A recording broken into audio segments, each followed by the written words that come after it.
Good evening. Praise the Lord. Hallelujah.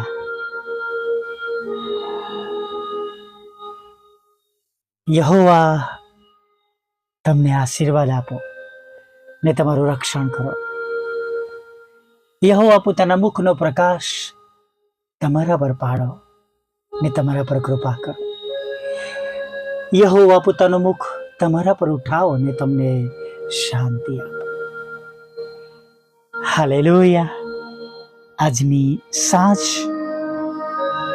પ્રભુના આશીર્વાદોથી તમે ભરાઈ જાઓ. હા, ચોક્કસ ઘરના 6, 24, 25, 26 પ્રમાણે આ બાબત ઉચ્ચારી છે અને પ્રભુના વચન પ્રમાણે દરેક સાંભળનાર, વિશ્વાસ કરનાર લોકોના જીવનમાં આશીર્વાદ ઉતરી આવો. દરેક વિશ્વાસી, બોલનાર, સાંભળનાર, બીજાને શેર કરનાર, સાંભળનાર સર્વ લોકો આશીર્વાદિત થાઓ. પિત્તર કહે છે કે આપણે આશીર્વાદના બાળકો છે અને માટે આપણે એકબીજા માટે આશીર્વાદ જ ઉતારીએ. Praise the Lord. હાલેલુયા. ખરેખર આપણા ઈશ્વર જેવા પ્રભુ જે તમને અને મને મળ્યા છે, જેમને તમે અને હું ઓળખીએ છીએ, જેમનું આપણે ભજન કરી શકીએ છીએ, જેમણે વર્ષો અગાઉ તમારા અને મારા માટે મોક્ષ તારણનો માર્ગ ખુલ્લો કર્યો, તેમના પર વિશ્વાસ કરવા દ્વારા તેમના બાળકો થવાનો અધિકાર આપ્યો, તેમના પવિત્ર રક્તમાં તમને અને મને સાધાપણું આપ્યું. નહીં? હાલેલુયા. અને પાપોની માફી આપી તેમના રક્તની અંદર અને 39 ફટકામાં સાજાપણું આપ્યું. Praise the Lord. ઈસુનો લોહીનો દાવો કરીએ. આપણે તેમના રક્તમાં ખરદાયેલા છે, જે તે પરિસ્થિતિમાં છે. પ્રાર્થના સાથે પરિસ્થિતિની સામે થતા પણ શીખીએ. યાકૂબના પત્રમાં લખવામાં આવ્યું છે કે તમે શેતાનની સામે થાઓ એટલે તમારી પાસેથી ભાગશે. બીમાર છું નહીં, હું સાજી થઈ ગઈ છું, હું સાજો થઈ ગયો છું, હું ઈસુના રક્તનો દાવો કરું છું. આ દવા, ગોળી, આ ઇન્જેક્શન પણ મારા માટે આજે આશીર્વાદિત રૂપ થવાનું છે. આ સંગત, આ પ્રાર્થના, આ વચન મારા જીવનમાં કામ કરવાનું છે. હાલેલુયા. Praise the lord. અને જ્યારે આ પ્રમાણે આપણે બોલીએ છીએ, આપણામાં હિંમત આવે છે, આપણો વિશ્વાસ વધે છે અને વિશ્વાસ રાખવા દ્વારા આપણે ઘણું બધું મેળવી શકીએ છીએ. મરનારની બહેનને પ્રભુ કહે છે કે જો તું વિશ્વાસ કરશે તો ઈશ્વરનો મહિમા જોશે. એવું મેં તને કહ્યું નથી શું? આપણને પણ કહ્યું છે. લૂકની લખેલી સુવાર્તા વિદેશીઓ માટે પણ છે. હાલેલુયા. Praise the lord. બહુ જ્ઞાનીઓ હતા ગ્રીક લોકો. લૂક પણ ગ્રીક હતા, જ્ઞાન શોધનારા. અને આજે આપણે એ જ્ઞાન શોધીએ જેના દ્વારા આપણું તારણ થાય, આપણને હિંમત મળે, આપણને સામર્થ્ય મળે, સંગતોમાં રહીએ, પ્રભુના ઉપર વિશ્વાસ રાખીએ.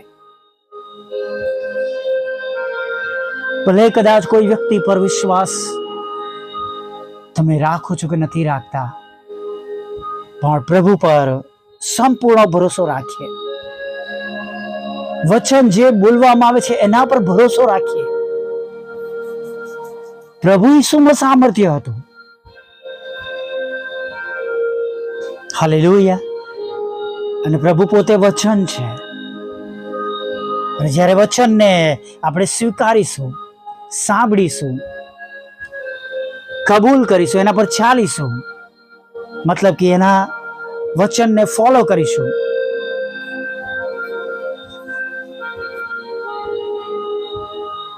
વચન દ્વારા વિશ્વાસુ બનીશું, વિશ્વાસ રાખીને આગળ વધીશું. પ્રભુ જરૂરથી તમારા અને મારા માટે કાર્ય કરશે.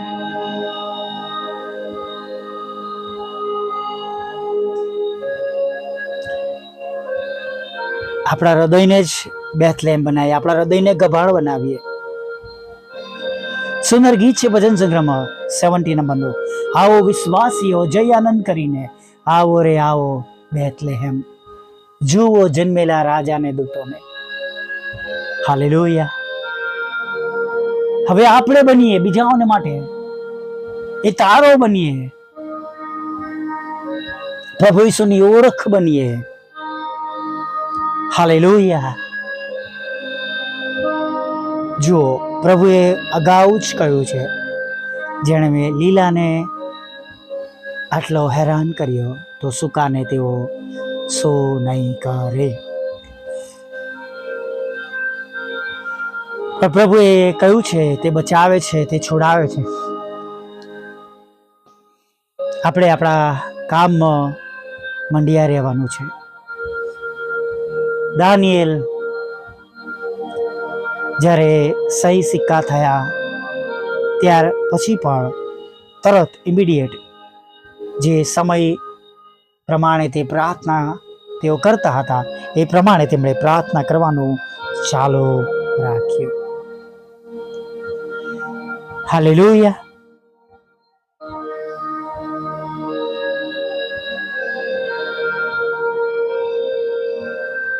શું બન્યું આખી વાત આપણે જાણીએ છીએ, પણ વાલા મિત્રો, વિશ્વાસુ બનીએ, વિશ્વાસુ રહીએ અને વિશ્વાસ દ્વારા આગળ વધીએ.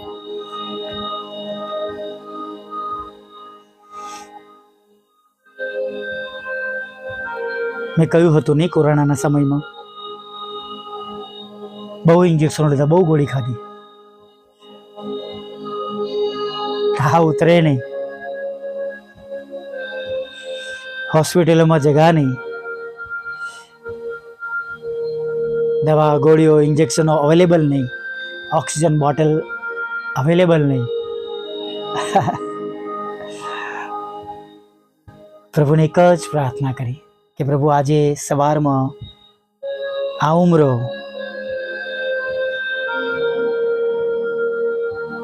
ઓળંગું છું, જે દરવાજાની ફ્રેમ કહેવાય, ગુજરાતી શબ્દ ભૂલી ગયો, ક્ષમા કરજો, બારસાક,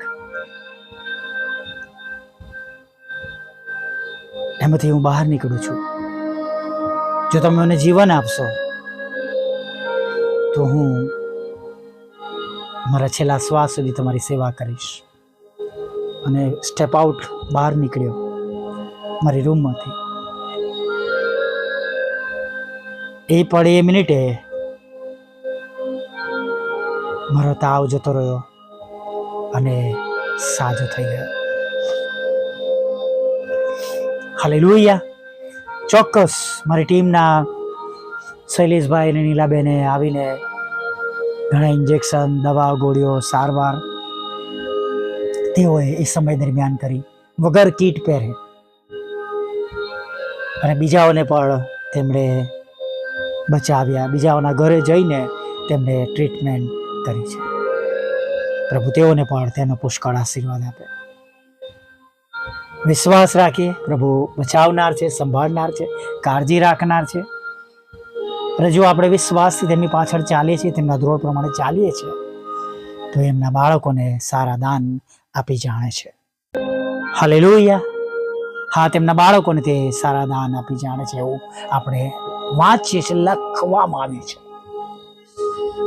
આવનારી પ્રાર્થનામાં આગળ વધીએ. ભલા પ્રભુ, અમે તમારી સ્તુતિ કરીએ છીએ અને તમારો પુષ્કળ આભાર માનીએ છીએ. સુંદર સમય તમે અમારા જીવનમાં ઉમેર્યો છે. તમારું પવિત્ર રૂડું નામ લેવાને માટે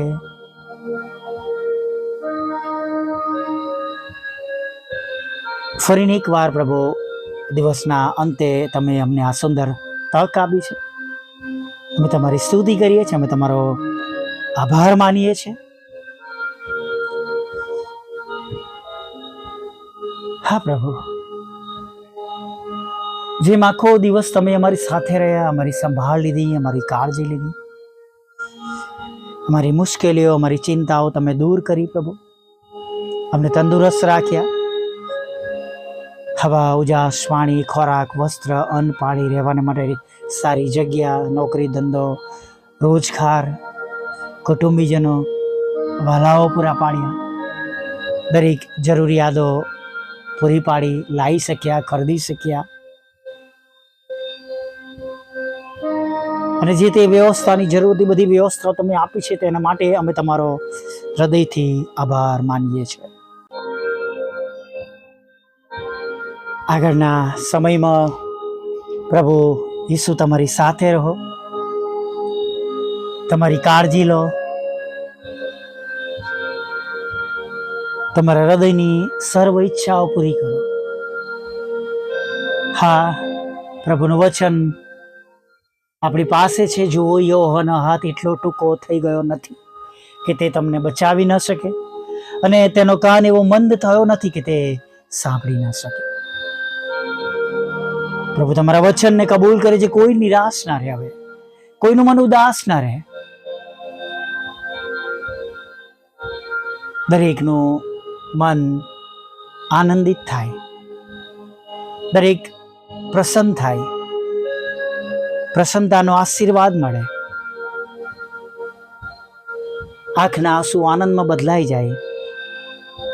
તમારો પ્રેમ, આનંદ અને શાંતિ હવે તેમના ઘરોમાં, તેમના જીવનમાં, તેમના કુટુંબમાં ને તેમના ઉપર ઉતરી આવે એવી પ્રાર્થના કરીએ છીએ. કોઈ પણ પ્રકારની બીક છે તો બીક દૂર થાવ. કોઈ પણ પ્રકારની ચિંતા છે તો ચિંતાઓ દૂર થાવ. આર્થિક પરિસ્થિતિ જો અત્યારે નબળી છે તો પ્રભુ તેમને આર્થિક સહાય અને મદદ તમારા દૂતો દ્વારા પહોંચાડો. ખોરાક અને વસ્ત્ર અને અન્ન પાણી તમે પૂરા પાડો. મદદ કરનારા હાથો પ્રભુ આ માસમાં વધી જાય એવી પ્રાર્થના કરીએ છીએ. હા, તમારા મજૂરો પ્રભુ વધે, પ્રાર્થનાના યોદ્ધાઓ વધે, એવી અમે પ્રાર્થના કરીએ છીએ પ્રભુ.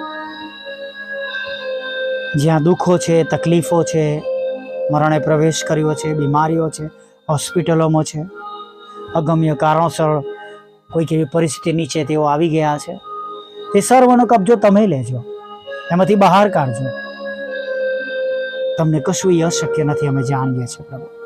કોઈ રોગોમાં નહીં, કોઈ પરિસ્થિતિ નહીં, અને કોઈ બાબત જે માણસોને જે અશક્ય છે એ તમને નથી, એવો વિશ્વાસ કરીએ છીએ. એ પ્રમાણે દરેકના જીવનમાં તમે કાર્ય કરજો પ્રભુ. વડીલો, વૃદ્ધો, ગરડા, નાના બાળકો બધાનું રક્ષણ કરજો. ઠંડીનો સમય છે, જાનવરોનો, પક્ષીઓનો, બેઘર લોકોનો તમે રક્ષણ કરજો. દરેકને પૂરતો ખોરાક, વસ્ત્ર, અન્ન પાણી આપજો. ક્રિસમસના આનંદ માટે પ્રભુ એમને સગવડો પૂરી પાડજો, જરૂરિયાતો આપજો, સંગતો આપજો, આત્મિક રીતે મજબૂત કરજો. દરેક નિરાશાઓ તેમના જીવનમાંથી હટી જાય, દૂર થાય એવી પ્રાર્થના કરીએ છીએ પ્રભુ. જે કોઈ તેમનો નાનો મોટો આવકનું સાધન છે, બિઝનેસ છે, જોબ છે, એને આશીર્વાદિત કરજો. કોઈ સાધન આવકનું નથી તો તમે આવકના સાધન પૂરા પાડજો. દેશ વિદેશમાં છે, દુઃખી છે, વેલાઓથી અલગ છે, એકલા પડી ગયા છે, ત્યારે તમે તેમની હિંમત બનજો. જેમને વિદેશ જવું છે એમને પણ તમે દોરી જજો.